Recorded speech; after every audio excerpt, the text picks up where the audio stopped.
우리 지난주에 3장 끝부분을 같이 묵상했는데요. 말과 혀로만 사랑하지 말고 행함과 진실함으로 사랑하자고 말씀을 하였습니다. 이렇게 말과 진실함으로 행함과 진실함으로 사랑하는 것은 그냥 도덕이나 윤리를 이야기하는 게 아닙니다. 우리가 정말 진리 안에 거하고 있고 정말 하나님과의 친밀한 생명적인 관계에 있다는 것이 우리가 서로 사랑함을 통해서 나타나는 거라는 것입니다.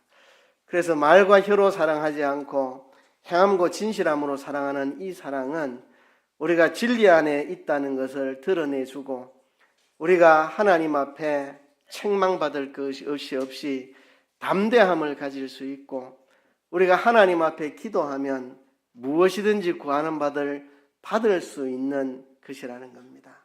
내가 정말 거듭난 새 생명이 내 안에 있어서 그 새 생명으로 내 안에 계신 내주하시는 성령님과 동행하면서 예수님께서 살아가셨던 그 사랑의 삶을 나도 똑같이 행함과 진실함으로 사랑하며 살 때 이것은 하나님과 나와의 친밀한 사귐의 결과로 나타나는 거고 하나님과 나와의 친밀한 사귐이 완성되는 것이기 때문에 이렇게 하나님과 내가 하나가 되고 한 뜻이 되면 우리가 무엇이든지 구하는 바를 하나님께 다 받을 수 있는 그런 사람이 된다는 것입니다. 뿐만 아니라 그의 계명들을 지키는 자는 주 안에 거하고 주는 저 안에 거하시나니 구약에 하나님이 맺으신 언약 나는 너희 하나님이 되고 너희는 내 백성이 되리라 언약이 완성되는 것이다. 정말 성령으로 거듭나서 예수님의 그 십자가 사랑에 감격해서 행함과 진실함으로 사랑을 실천하는 그의 계명들을 지키는 새 계명을 지키는 사람들은 하나님이 그 안에 거하시고 그가 하나님 안에 거하는 언약의 성취가 이루어지는 것이다. 이렇게 하나님과 우리 사이에 막힘없는 담대한 소통을 이야기했습니다. 내가 하나님 안에 거하고 하나님 내 안에 거해서 우리가 친밀한 사귐 속에 그 사랑을 깨닫고 그 사랑을 이웃에게 행함과 진실함으로 사랑할 때 그는 하나님과 막힘없는 소통을 누리기 때문에 그의 구하는 바를 하나님이 다 들어주시는 이런 막힘없는 담대한 소통을 이야기했는데요. 이제 4장에 와서는 한 걸음 더 나아가서 과연 이러한 생명과 사랑의 사귐을 가진 우리가 악한 자 안에 있는 이 세상과는 어떤 관계를 맺어야 할까 그 이야기를 하고 있습니다. 지난주에는 우리가 하나님과 막힘없는 소통, 정말 하나님 앞에 담대함을 얻고 막힘없는 기쁨의 소통을 누리고 그래서 우리가 기도하면 구하는 바를 다 하나님이 들어주시고 하나님은 우리 안에 우리는 하나님의 거하는 그래서 그 결과로 우리가 서로 행함과 진실함으로 사랑하는 이 사랑을 하는 하나님과 막힘없는 소통을 누리는 교회가 우리 성도들이 세상과는 어떻게 소통을 할 것인가 세상과 소통하는 방법은 무엇인가 그거를 지금 4장에서 이어서 말씀하고 있습니다. 정답은 이것입니다.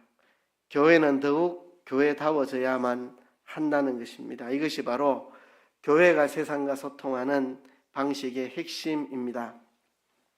우선 오늘 읽은 본문 4장 1절에서 6절까지를 보면요. 교회와 세상 사이에서는 불통의 현상이 있다는 겁니다. 불통. 교회와 세상은 통하지 않는 불통의 현상이 있다. 그 이유가 뭐냐? 소속이 다르기 때문이라는 겁니다. 우리는 하나님께 속하였고 세상에 속하지 아니하기 때문에 소속이 다르기 때문에 교회와 세상이 소통되지 않고 불통이 될 수밖에 없다는 이야기를 합니다. 교회가 세상과 공유하는 부분이 있습니다. 그러나 공유되지 못하는 부분도 있습니다. 우린 두 가지를 다 가지고 있습니다. 교회로서 세상과 공유하는 부분이 있습니다. 그죠? 그러나 세상과 공유할 수 없는 그런 부분이 있습니다. 그래서 공유할 수 있는 부분에 대해서는 소통이 되지만 공유되지 않는 부분에 있어서는 불통을 감수해야만 합니다. 이건 어쩔 수 없는 겁니다. 어쩔 수 없이 우리는 받아들여야 하는 겁니다. 세상과 소통되지 않는 부분이 분명히 있습니다. 그럼에도 우리가 통하지 않는 세상과 소통하는 유일한 해법이 있다면 그것은 사랑의 길입니다.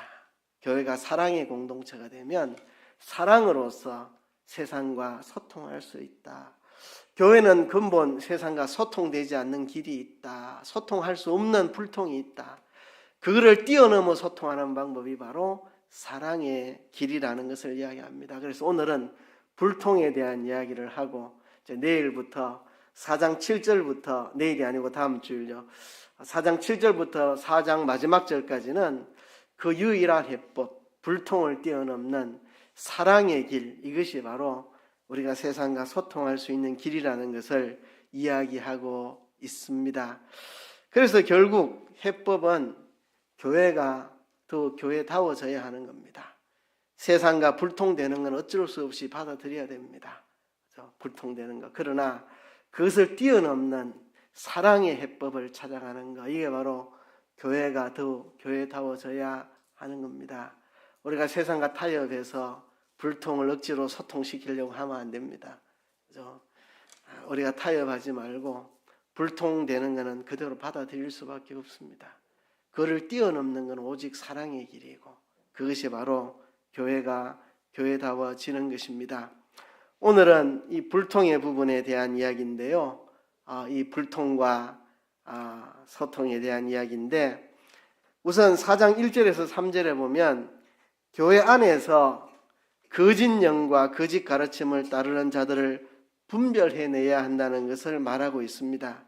그리고 교회 안에 하나님의 영을 따르는 자와 거짓 영을 따르는 자를 분별하는 기준은 예수께서 육체로 오셨다는 사실을 기준으로 판별할 수 있다는 겁니다. 기독론적 분별입니다. 예수께서 육체로 이 땅에 오셨다는 것을 인정하면 하나님께로서 온 영이고 그를 부인하면 그는 거짓된 영이라고 하는 것입니다. 4절에서 6절까지는 세상과의 관계에 있어서 교회가 어떻게 본질적으로 세상과 다른지를 설명합니다. 교회론적인 분별입니다. 세상이 교회가 세상과 어떻게 다른가, 본질적으로 다른가? 우리는 하나님께 속했고 세상에 속해 있지 않습니다. 이것이 본질적으로 다른 것입니다. 이것을 종합해서 생각해 보면 1절부터 6절까지의 말씀은 교회와 세상이 기독론에 있어서 교회론에 있어서 어떻게 세상과 서로 충돌하며 세상과 분별되는지를 보여줍니다. 교회와 세상의 이러한 분별과 이해가 필요한 이유가 무엇이겠습니까? 현실적으로 교회와 세상은 뒤엉켜 있기 때문에 그렇습니다.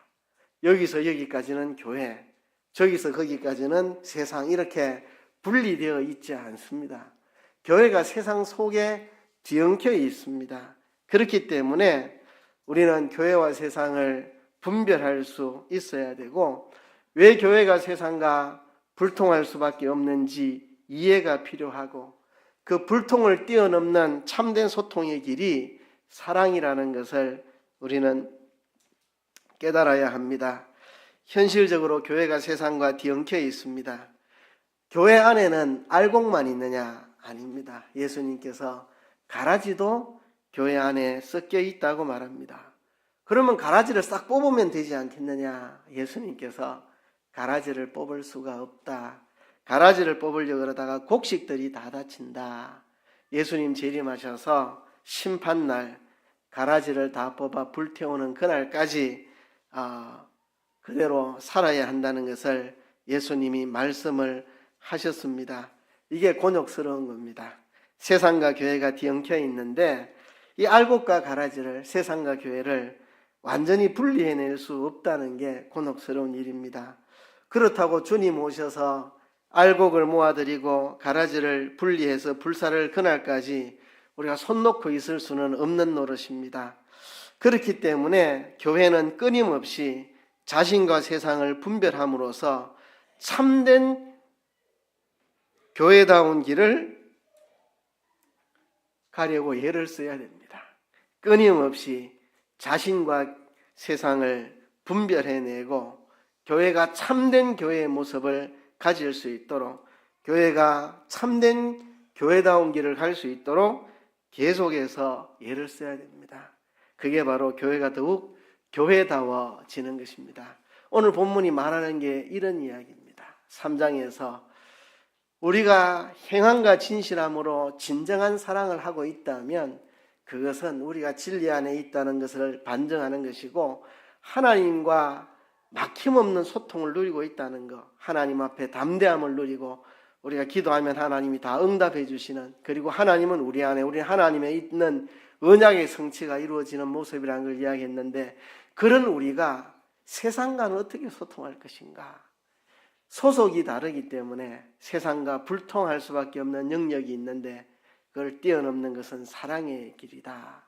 그러므로 교회는 더욱 교회다워져야 한다는 이야기가 바로 이 4장의 이야기입니다.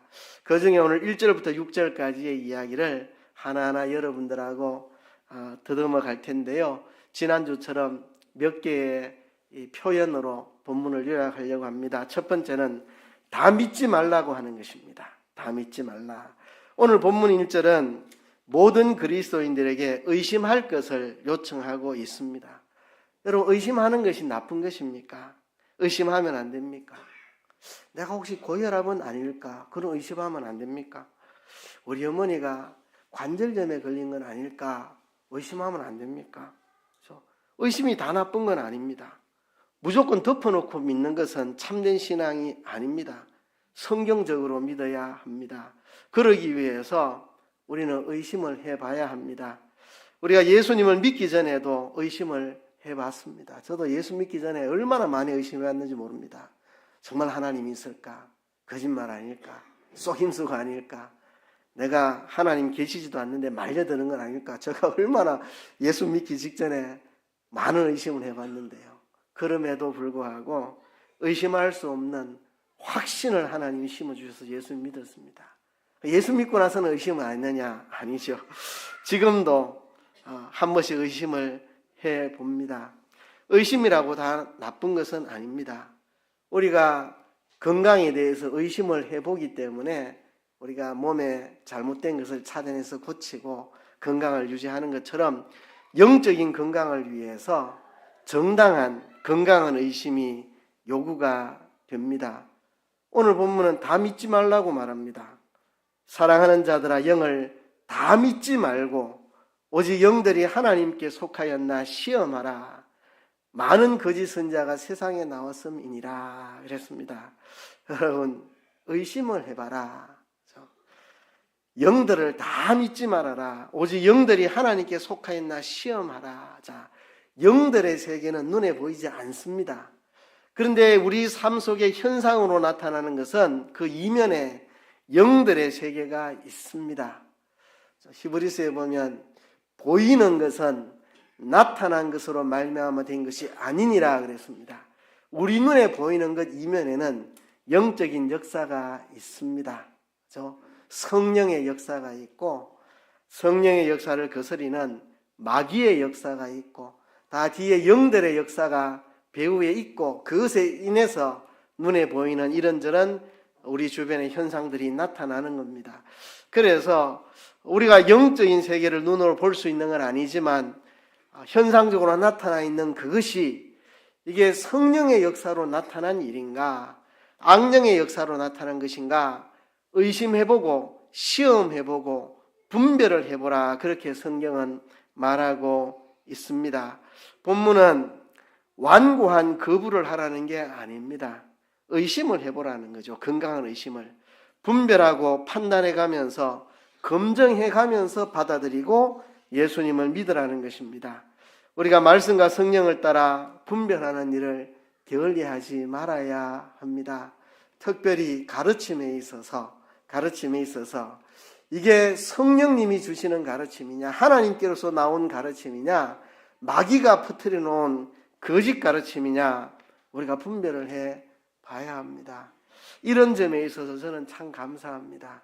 제가 중학생 때 우리 교회 중등부 선생님이 저를 지도해 주실 때 그렇게 지도해 주셨습니다. 선생님이 내 말을 무조건 믿고 따라오면 안 된다. 성경이 너의 판단의 기준이 돼야 된다. 선생님이 내가 가르치는 게 성경에 맞지 않으면 너는 따라오면 안 된다. 내가 이단에 빠지면 너는 절대 나를 따라오면 안 된다. 성경을 가지고 성경을 기준으로 믿어라. 우리 중등부 선생님이 저한테 그렇게 가르쳤습니다. 저는 참 그게 저에게 큰 자산이었습니다.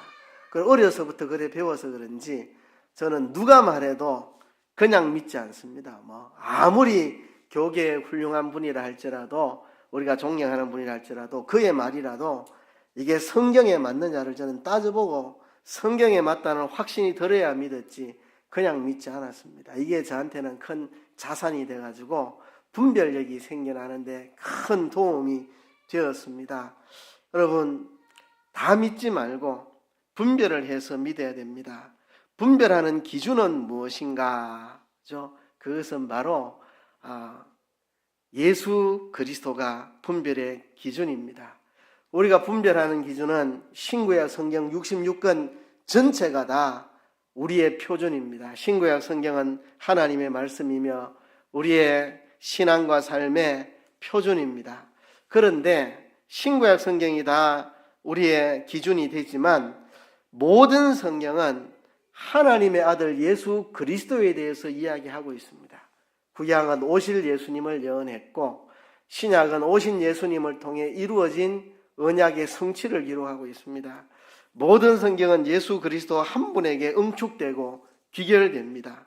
그래서 예수 그리스도에 관해서 무엇이라고 말하느냐, 이거를 보면 이게 하나님으로부터 온 영인지 악령의 가르침인지를 분별할 수 있습니다. 거짓 영이냐 하나님 영으로부터 온 가르침이냐 하는 것은 예수 그리스도에 관해서 어떻게 가르치냐 하는 것을 보면 알 수 있다는 거죠. 그 당시 시대적인 배경으로 본다면 그들은 예수께서 육체로 오신 것을 부인하는 거짓 가르침들이 있었습니다. 2절에 보면 하나님의 영은 이것으로 알지니 곧 예수 그리스도께서 육체로 오신 것을 시인하는 영마다 하나님께 속한 것이요 예수를 시인하지 아니하는 영마다 하나님께 속한 것이 아니니 이것이 곧 적그리스도의 영이니라. 오리라 한 말을 너희가 들었거니와 이제 벌써 세상에 있느니라 그랬습니다. 적그리스도는 장차 언젠가 나타날 존재가 아니고 초대교회 때부터 항상 있어 온 존재입니다. 거짓 그리스도의 영, 예수께서 육체로 임하심을 부정하는 모든 가르침은 다 적그리스도의 영을 따라 가르치는 거짓 가르침이라는 것을 본문이 우리에게 말씀하고 있습니다. 그러니까요, 이 분별의 기준은 바로 예수 그리스도에 관한 진리입니다. 어떤 사람이 이렇게 말하면 이거는 거짓 영으로부터 온 것입니다.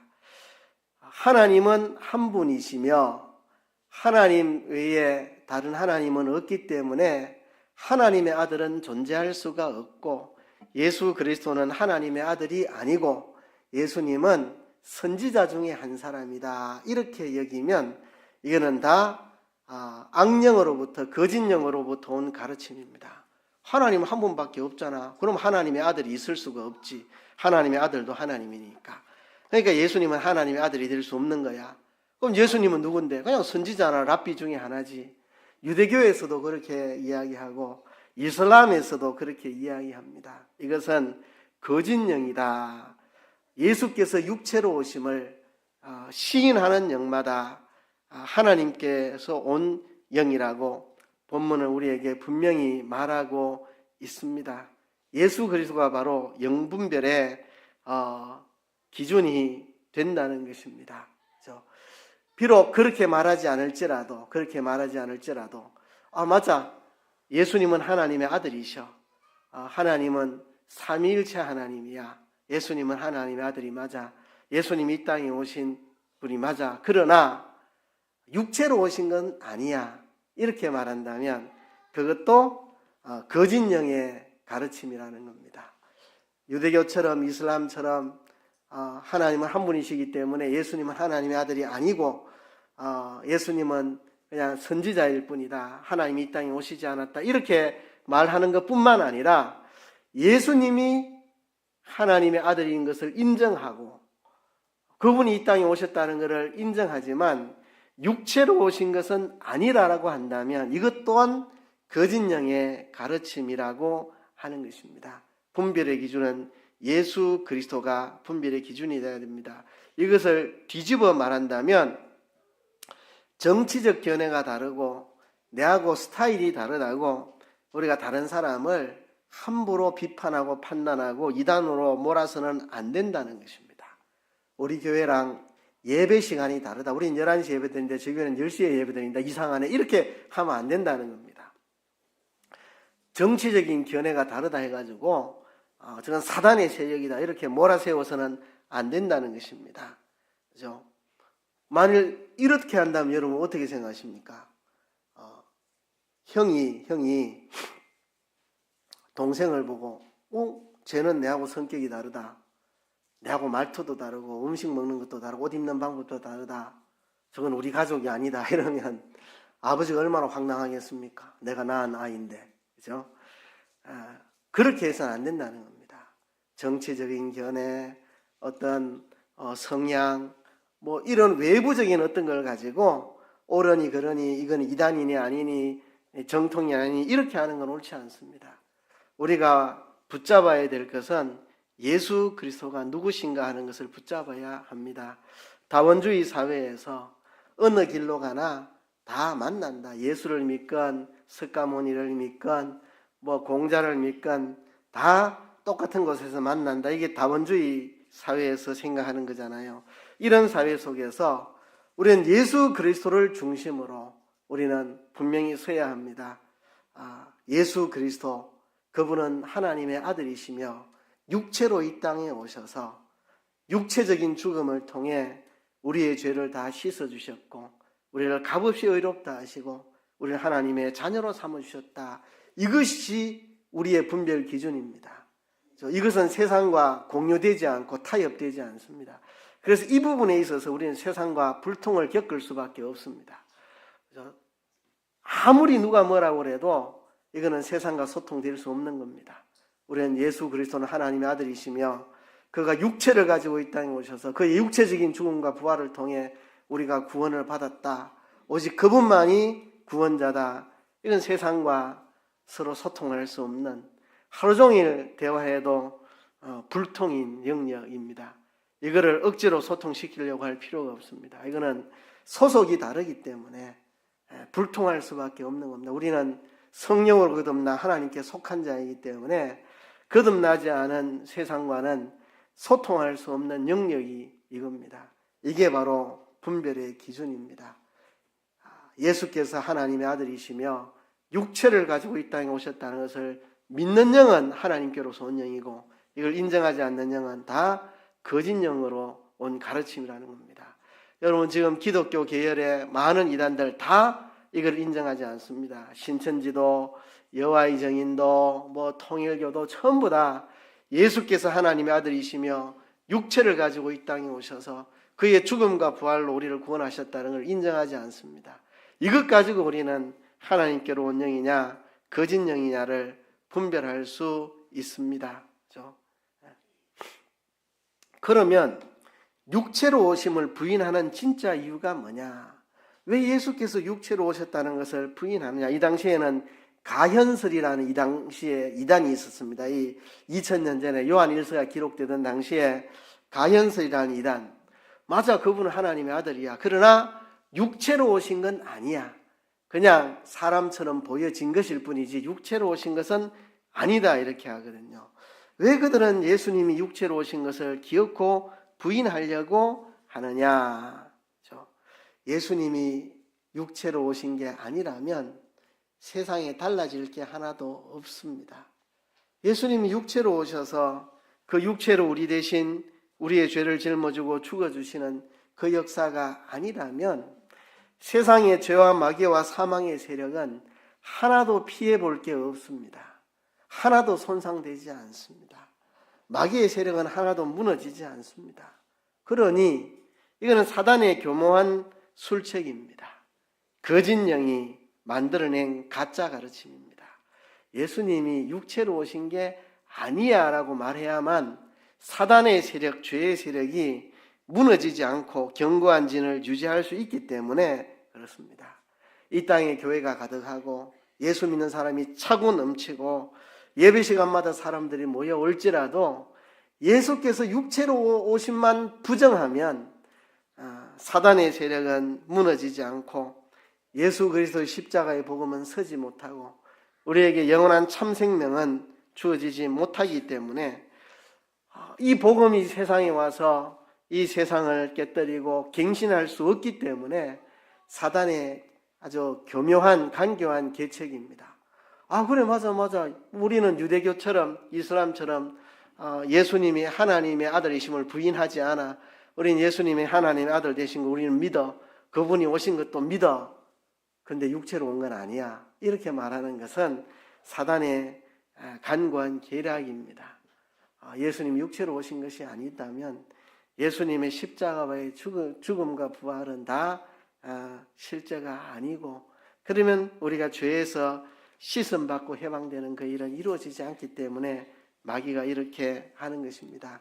자, 그렇다면 오늘날 우리, 그 당시에는 가연설이란 이단이 예수님의 육체로 오심을 부정했는데 오늘 우리에게는 이게 어떤 의미가 있느냐? 육체로 나타남이 없는 신앙, 그죠? 하나님이 정말 사람 되어 이 땅에 오시는 이 낮아지심, 그리고 그 육체로 십자가에 죽기까지 희생하심, 이것이 없는 신앙, 그가 육체로 나타남이 없는 신앙, 그죠? 그런 신앙이란 우리도 육체로 나타남이 없는 신앙, 사랑은 말과 혀로만 그냥 떠들고 말고 행함과 진실함으로 사랑하지 않는, 육체로 나타나지 않는 신앙, 아무런 내용이 없는 신앙으로 전락합니다. 그죠? 의에 줄이고 목마른, 정말 실천이 있는, 의에 줄이고 목마른 실천이 있는, 십자가의 희생과 십자가의 화목이 있는, 하나님이 사람 되어 오신 것과 같이 우리들도 낮아지고 희생하고 예수님이 십자가를 지신 것처럼 우리도 행함과 진실함으로 내가 낮아지고 희생하는 참된 사랑, 사랑의 실천, 이게 없는 신앙이 됩니다. 육체로 나타남이 없는 신앙, 예수께서 육체로 오심을 부인하면 육체로 나타남이 없는 신앙이 됩니다. 우리의 신앙이 그냥 허공의 논리로 끝나서는 안 됩니다. 그리스 철학에서 이야기하는 것처럼 영은 신령하고 육체는 더러운 것이라서 육체는 죄를 지어도 아무 상관없다 이런 소리나 하고 그냥 이데아의 세계만 꿈꾸고 있고, 이 땅에서 우리의 몸을 가지고 하나님 앞에 산 제물로 드리고 우리의 몸으로 예수님이 걸어가셨던 그 길대로 행함과 진실함으로 살아가는, 육체로 나타남이 없는 그런 이데아의 세계만 추구하는 허황된 신앙으로 전락하고 말 것입니다. 그렇죠? 이렇게 육체로 나타남이 있는, 우리가 행함과 진실함으로 사랑하는 그 사랑, 그죠? 그것만이 세상과 진정한 소통의 길인데요. 이제 4절부터 그 이야기를 하기 전에 4절부터 불통에 대한 이야기를 합니다. 자녀들아, 너희는 하나님께 속하였고 또 저희를 이겼나니 이는 너희 안에 계신 이가 세상에 있는 이보다 크심이라. 우리는 하나님께 속했다고 말합니다. 하나님께. 저희는 세상에 속한 거로 세상에 속한 말을 하며 세상이 저희 말을 듣느니라. 저희들은 세상에 속한 자들입니다. 세상에 속한 자들. 우리는 하나님께 속한 자들. 그래서 세상에 속한 저들은 세상이 저희의 말을 듣습니다. 이렇게 소속이 다릅니다. 소속. 그래서 소속이 다르기 때문에 이건 소통이 완전히 불가합니다. 언어가 다를 뿐만 아니라 소속조차 다르니, 자녀들아 너희는 하나님께 속했고, 그렇죠? 그러나 저희는 세상에 속했고, 그래서 세상에 속한 말을 하고 세상이 저희 말을 듣는다. 그러나 우리는 하나님께 속해서 우리는 서로 소통이 되지 않는다는 것입니다. 세상과 불통을 겪을 수밖에 없다는 것입니다. 이거는 한계입니다. 결정적으로 소속이 다르기 때문에 어쩔 수 없는 것입니다. 그래서 소통은 끼리끼리 할 수밖에 없습니다. 하나님께 속한 사람은 하나님께 속한 자들과 소통할 수밖에 없고, 세상에 속한 자들은 세상에 속한 자들끼리 소통할 수밖에 없습니다.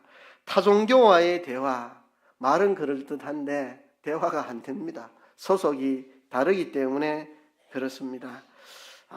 우리가 복음을 이야기해봐야 세상은 우리를 의왕 속에 있는 물고기처럼 볼 겁니다. 아주 이상한 소리 하네. 예수님이 하나님의 아들이라고 말 같지 않은 소리 하네. 이렇게 볼 겁니다. 물론 그것을 뛰어넘는 소통의 방법은 사랑의 길인데, 그건 다음 주에 이야기를 하겠습니다. 세상에 속한 자들에게도 양심이 남아 있어서 사랑의 언어를 들을 수 있기 때문에 그것이 우리의 유일한 소통의 길인데요. 우선 불통에 대한 이야기, 어쩔 수밖에 없다. 예수께서 하나님의 아들이시고 육체로 임하셔서 우리 대신 죽으시고 부활하셨다는 것, 이 부분에 있어서는 세상과 우리는 불통할 수밖에 없다는 사실입니다. 우린 불통 속에서 그냥 살 수밖에 없습니다. 어떻게 해결되는 방법이 아닙니다. 우리는 하나님께 속했고 저들은 세상에 속해서 세상의 말을 하고 세상이 저의 말을 듣고, 우리는 소속이 다르기 때문에 불통을 어떻게 할 수 없습니다. 이 불통하는 세상 속에 우리가 어떻게 살아가야 되느냐? 우리는 이렇게 살아가야 합니다. 4절을 다시 읽어보면, 자녀들아 너희는 하나님께 속하였고 또 저희를 이겼나니 이는 너희 안에 계시니가 세상에 있는 이보다 크심이라. 이것을 우리는 믿으면서 이 불통의 세상을 살아가야 합니다. 이미 승리했다는 사실을 확신해야 됩니다. 예수님이 십자가에 승리하셨고 우린 예수님 안에서 승리한 자들이고 이미 이겼고 지금 이기고 있고 앞으로 이길 것이라는 것을 우리는 확신해야 됩니다. 예수님이 십자가에 승리하셨기 때문에 그 빈 무덤이 예수님의 승리를 우리에게 선언하고 있기 때문에 우리는 승리했다는 사실을 우리는 알고 살아야 합니다. 그래서 예수께서 육체로 임하심을 시인하는 이 부분에 있어서 우리는 세상과 도무지 소통할 길이 없습니다.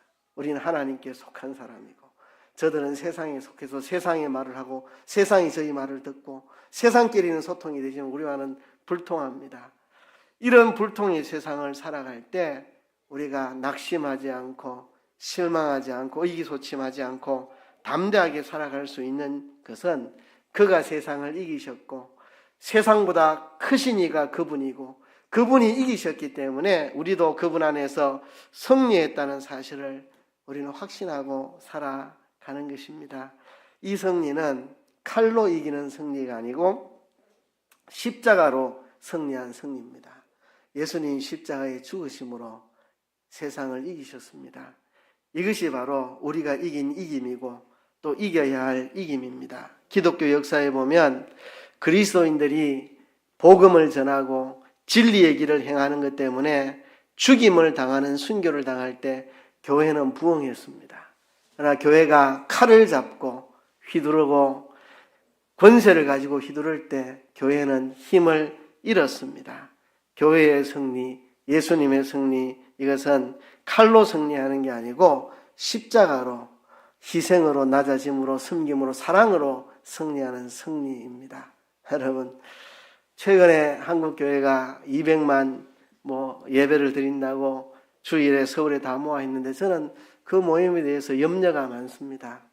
기독교는 그런 모습이 아닌데 숫자 많이 모아서 세상을 향해서 이기려고 하는 거, 그건 기독교의 모습이 아닌데 기독교의 모습은 칼 앞에 두려워하지 않고 진리로 사랑을 실천하며 십자가의 길을 걸을 때 십자가의 희생으로 승리하는 것이 기독교의 승리인데 항상 역사에 보면 권세로 숫자로 이기려고 교회가 칼을 휘두르고 덤벼들면 교회가 쇠퇴해집니다.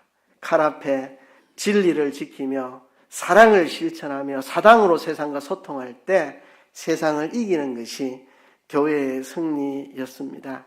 우리보다 큰 세상을 우리가 두려워하지 않을 이유가 여기에 있습니다. 우리가 세상을 이겼기 때문에. 예수님이 십자가로 세상을 이기셨고 그 이김 안에 우리가 함께 이겼기 때문에 우리가 우리보다 큰 세상 앞에서 두려워하지 않습니다. 예수께서 육체로 임하셨고 그 육체로 십자가의 죽음과 부활로 우리를 구원하셨다는 이 사실 앞에 우리는 세상과 불통을 경험하지만 그 불통은 이거는 소통할 길이 없는 불통입니다. 이 불통에도 불구하고 우리가 두려워하지 않고 담대하게 이 길을 걸을 수 있는 것은 그가 이기셨기 때문에, 그가 세상보다 크신 이기 때문에, 우리도 그분 안에서 세상을 이겼기 때문에 이건 칼로 이기는 것이 아니라 사랑으로 이기는 승리를 그분 안에서 우리는 이미 하였고 해나가고 있고 앞으로 승리할 사람들이기 때문에 우리는 세상 앞에서 두렵지 않게 담대하게 이 길을 걸어가는 것입니다. 오늘 본문이 우리에게 그렇게 말합니다. 교회 안에서 영들을 다 믿지 말고 분별을 해라. 예수 그리스도 그분에 대해서 어떻게 고백하느냐, 이것이 하나님께로서 온 영이냐 세상으로 온 영이냐를 구분하는 기준이 된다. 근데 이 기준에 따라서 우리는 예수님이 하나님의 아들이시며 예수님이 육체로 이 땅에 오셨고 그 육체적인 죽음과 부활로 구원 얻었음을 고백하는데, 이 고백에 있어서 우리는 세상과 소통이 불가능하다. 왜냐하면 우리는 하나님께 속하였고 그들은 세상에 속하여 세상 말을 하기 때문이다. 그러나 우리가 세상을 이겼다. 우리가 저희를 이겼다. 우리는 승리한 자들이다. 이 승리는 예수님이 육체로 오심으로 그 육체적인 죽음으로 세상을 승리한 승리다. 우리는 이 승리를 경험했고 이 승리를 해나간 중에 있는 사람들이다. 그러므로 우리는 두려워하지 말고 세상과의 불통을 두려워하지 말고 승리했고 승리하며 걸어가는 우리가 되어야 할 것입니다. 이 시간 말씀을 생각하며 한번 통성으로 기도하겠습니다.